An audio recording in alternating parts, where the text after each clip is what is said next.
Hi, Dawn Lewis here. It's day 4 of the one sketch, one stamp set, 7 ways in 7 days. And all week we are featuring Pawsome by Waffleflower, which you can find in Australia at dawnlewis.com.au.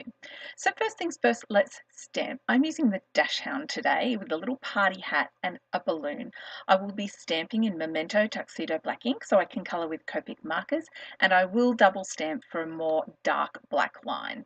So I'm using my Misty because I suck at double stamping with an acrylic block. I never get it right and I always end up with this hazy thing that just messes with your eyes. I'm also stamping on Express blending card for easy colouring. The Copic markers I'm using are listed on the left hand side of the screen, and I've chosen my hat and balloon colours to coordinate with the pattern paper that I will be using today. We've got a gorgeous caramel coloured Dash Hound and a red and aqua hat and an aqua balloon. So I'm using a zero colours blender in the middle to make it sort of pale.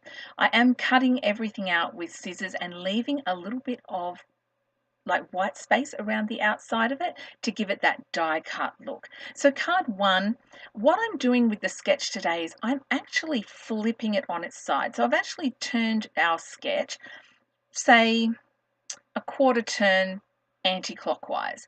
I'm going to cut a piece of this gorgeous Kaiser Craft pattern paper.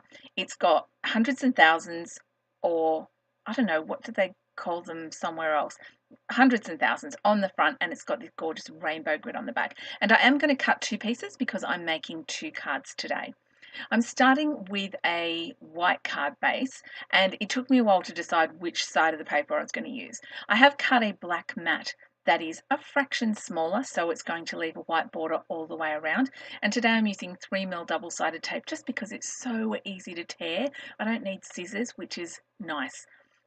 Now when I place my mats on, if it is correct border top, like on 3 sides that I can see, then I know the other side should be fine. I did decide a slightly larger black border would work, and I did choose the hundreds and thousands side. I mean, it's a birthday party. Sprinkles are compulsory, I'm pretty sure. I do like the rainbow grid on the back of this paper. However, the hundreds and thousands won out. So I've got a fantastic big layer, and this is where I'm using a Project Life or pocket scrapbooking card from a coordinating packet. I got the paper and these cards at Spotlight, and the big happy birthday, that's going to act as my greeting on this card. Now I did realize I should put the circle down first, so I've taken a circle die. This one is the 3-inch circle die. It's a dotted one. I'm going to stick that one down first, and you can see how easy is it to tear off this 3mm double-sided tape. It's awesome. I love it a lot. I go through a lot of it, I've got to say. So I'm going to stick down my circle on the left, then I can put the Project Life card back on. And this is a very fast card to make. So let's take all the little stamped images. I mean, there's only 3 stamped and coloured, and I'm going to use Tombow mono adhesive to adhere my little Dash Hound and balloon and hat. So when I stick the Dash Hound down, I'm only putting pressure on the feet. You'll notice the head is sitting up a bit. That's so that I can tuck that balloon underneath, and then I'll add the little hat on top. I'm going to weigh it down with some acrylic blocks, then add some glossy accents to make this balloon really shiny, like a good proper shiny balloon. Sometimes my glossy accents gets a little clogged, but it's all right. A pen just fixes it.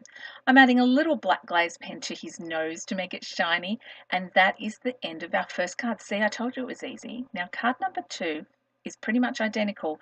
I've just turned the sketch 180 degrees. It's the same sketch, I've just flipped it so the circle is on the right instead of the left, and I chose a different Project Life card from the coordinating pack.